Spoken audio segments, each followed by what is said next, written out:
It's about the restoration of our republic. We want to educate, encourage, enable the power.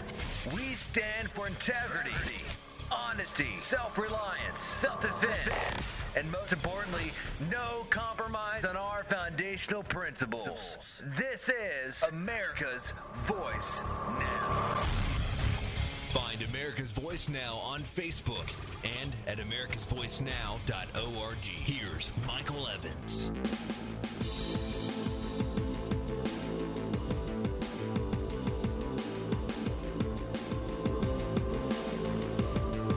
Good morning, America.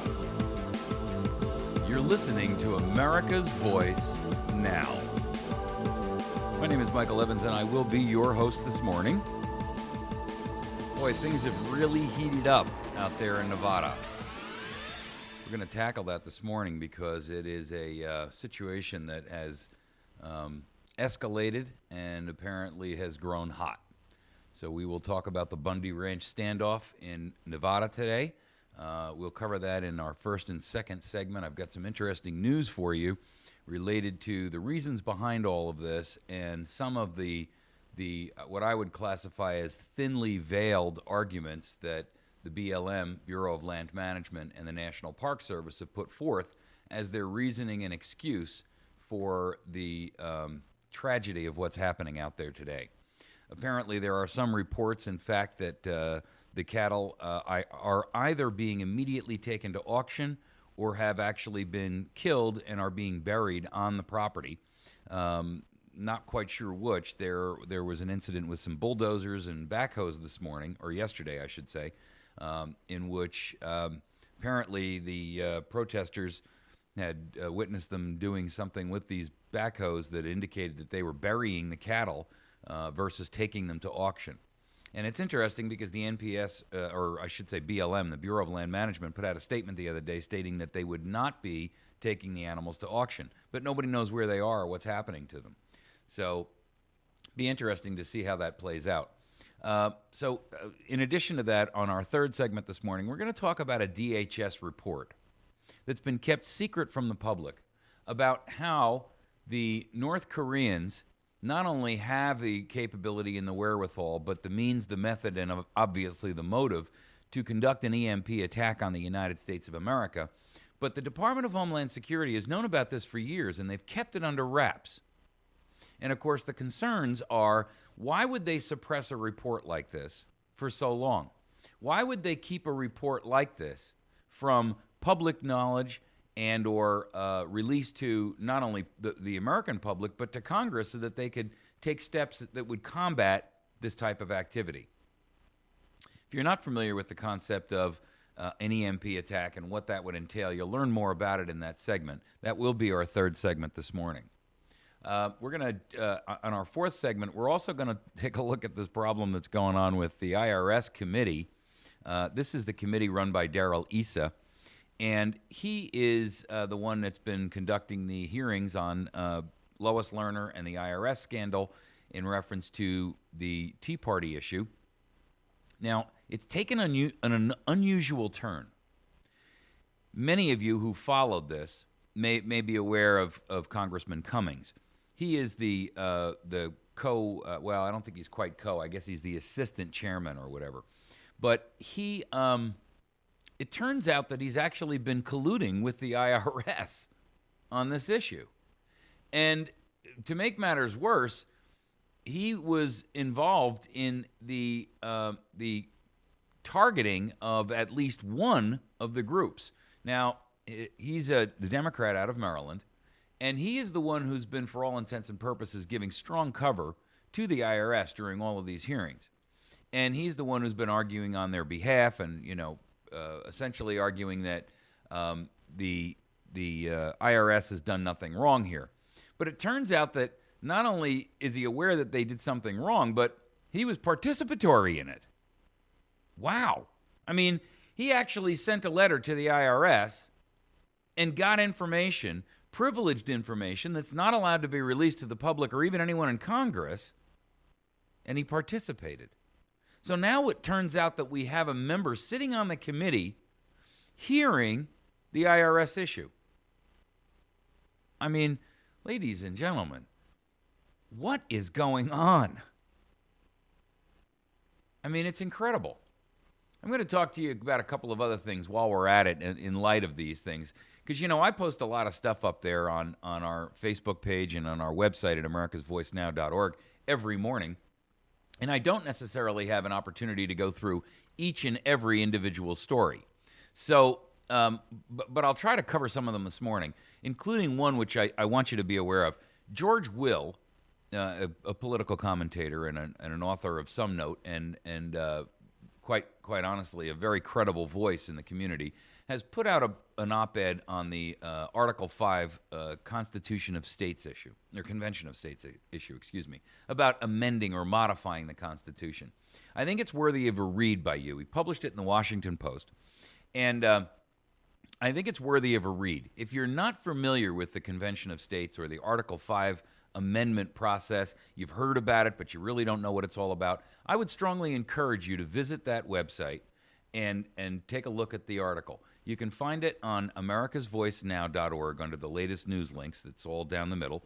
You can also find it on our Facebook page. It's pretty close to the top. And basically, I think it's worth a look-see for you to take a good gander and read that article. It'll help you to get familiarized with the issue, while at the same point in time bringing you up to speed on where it stands right now in terms of how many states have approved it and so forth and so on. In addition to that, there are a number of other issues up there, including one that Eric Holder has been using the Justice Department airplane for his own personal trips. I mean, I talked about Holder yesterday. This guy is just, there is nobody more corrupt than Eric Holder in our government right now. I mean, outside of the executive office itself, I don't know that there's anyone who is more deserving of the label of dishonorably discharged than Eric Holder. This guy, actually, there was an investigation into hundreds of personal trips. And he came back and said, and he was aghast at that and insisted that that couldn't possibly be true. And his best argument was, it wasn't hundreds, it was only 27. You got to be kidding me. This is the kind of admission that you get from an elitist, from a statist. He resolutely disagrees with the findings of 100 or so trips and says, it wasn't 100 or so, it was only 27. Personal abuses of my power. I mean, it's incredible to me. This is an admission that is sufficient for a call from Congress and from the general public and from every administrative agency available for him to resign immediately, forthwith. Secondly, failing that, Congress should demand his resignation, or, failing his willingness to resign and Congress's unwillingness to force him to resign, place him under what's called inherent contempt. Now, that's a term that you'll be hearing more of in the next coming days. Because what inherent contempt is once you've been convicted and found guilty of contempt of Congress, which he has, both civilly and criminally, Congress has the power to incarcerate you and hold you until the next Congress is seated in 2015. And I think cooling off period for Eric Holder would be a good thing. So I encourage you to read that article because I think it would be a worthwhile understanding for you to grasp exactly the depth of depravity, not only of this particular man, but the entire Department of Justice. You know, the Congress right now is forcing, we'll get into this when we talk about Lerner in our fourth segment, but in the IRS, but Congress is going to be voting today as to whether or not to issue a charge, first a contempt of Congress charge, against Lois Lerner for failing to testify, and secondarily, a request for the Department of Justice to prosecute her. The problem, of course, is that Eric Holder is going to be the one who's going to have to do the prosecution. So no one believes that there won't be a conflict of interest here. The issue is that, you know, at this stage in the game, folks, the Department of Justice is responsible for the prosecution of all of these crimes that we hear about within Congress, within the Justice Department, within all of these administrative and federal agencies, within the executive offices itself, and within the judicial system, if in the event that you had it as an example, a judge that did something inappropriate. How can we expect justice when the Department of Justice itself is one of the most corrupt agencies we have? Think about that for a moment. The Department of Justice is literally on par with the most corrupt organizations that we have in the nation. And they're in a position of strength in a way that departments and agencies like the EPA and the IRS are not. You know, the IRS can do an enormous amount of damage to you as an individual. But the Department of Justice holds a singularly unique position in that they have the power of prosecution and persecution, quite frankly, under them. And that is a dangerous place for corruption to have seated itself. All right, let's break into our first topic because I want to get onto this Bundy Ranch standoff. Number one, it went hot yesterday. So there was a couple of things that you need to know about. One, they threw a woman to the ground because she was standing in front of a truck. Now, this truck was apparently trying to leave. It was a dump truck or a pickup truck towing a trailer with a backhoe on it. And apparently, there are reports that these backhoes have been burying cows that they may have shot or killed in some way, shape, or form, rather than remove them from the property.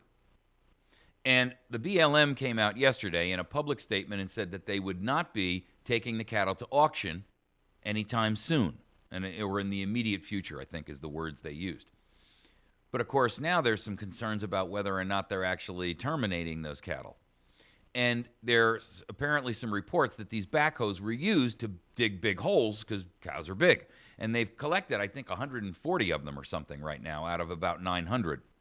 So essentially, this woman tried to block this truck from leaving, and the police came over and threw this woman to the ground. She's a cancer patient.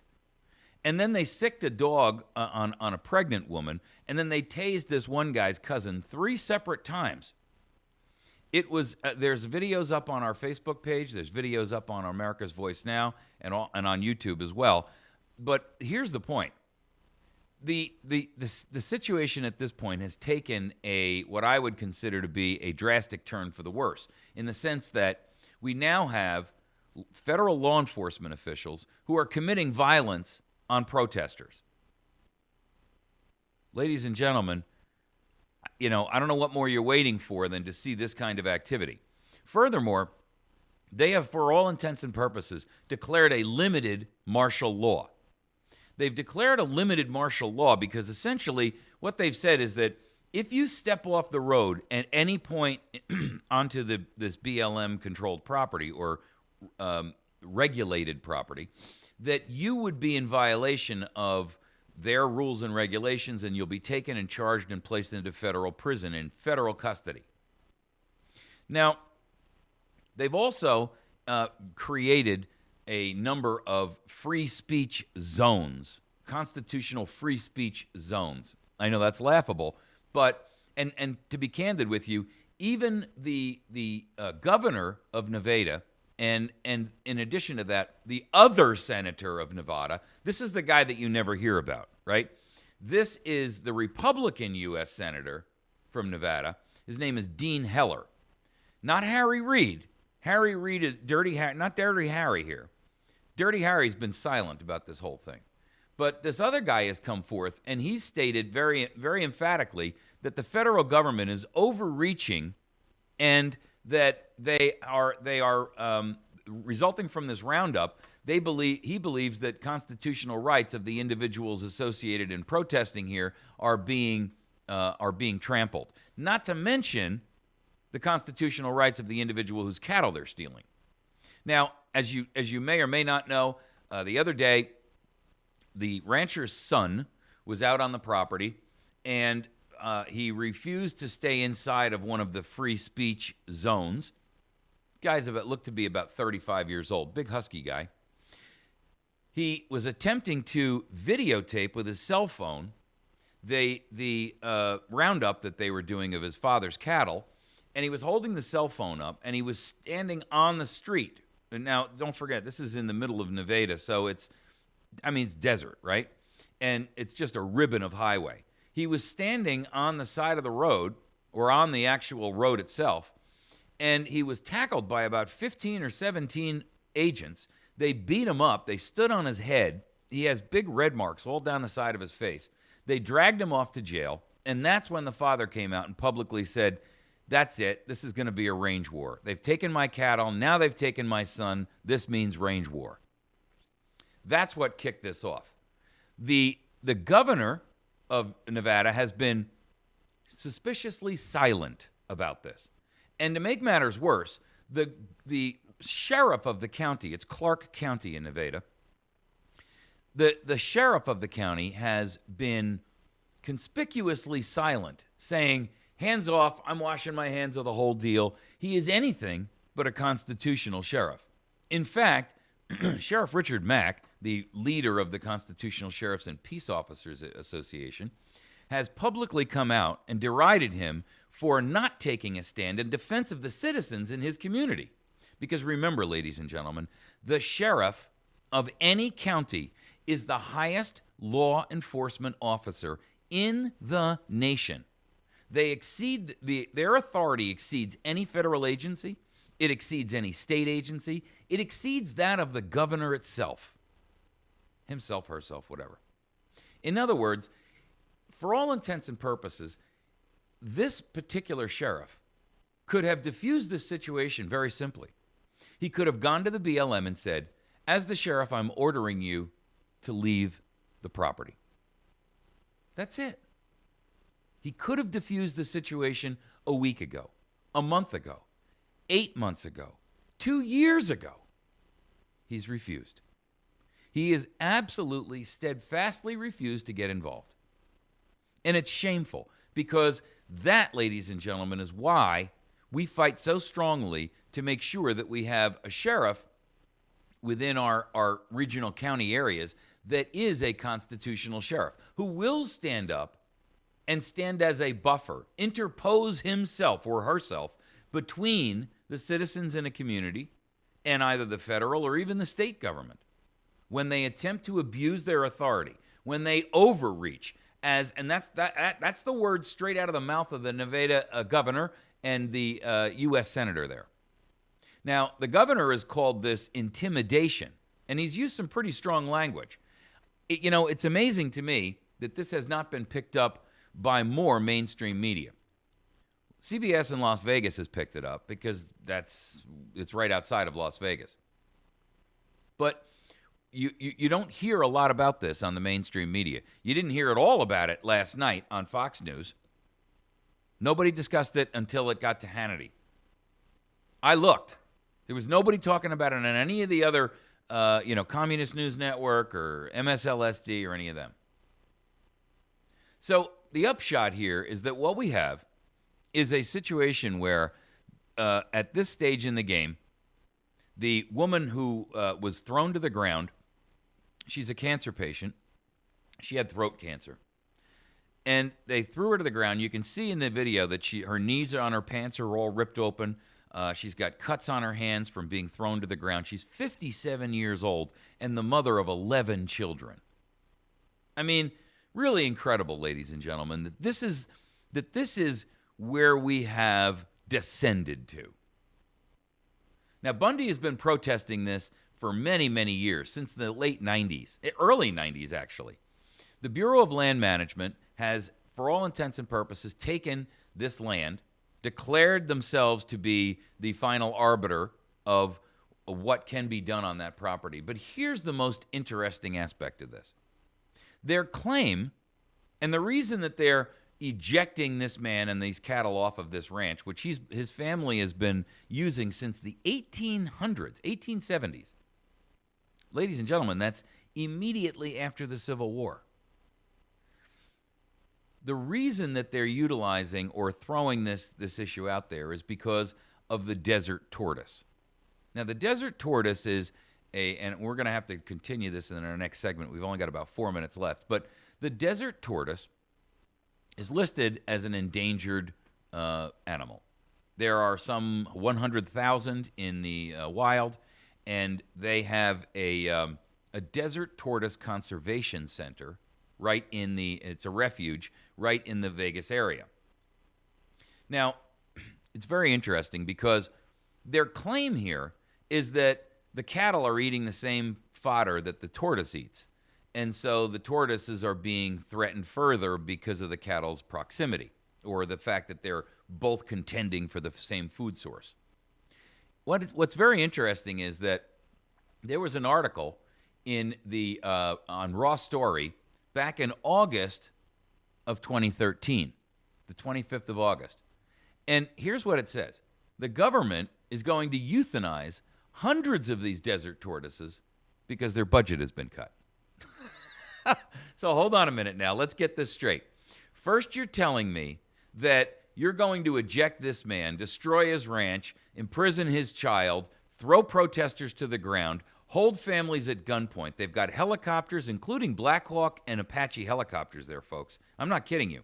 There are hundreds and hundreds of law enforcement agents all the way from states like Utah that have converged on this facility, and they are taking this man's cattle to protect a tortoise that they had themselves just killed half of the protected collection because they were out of funding.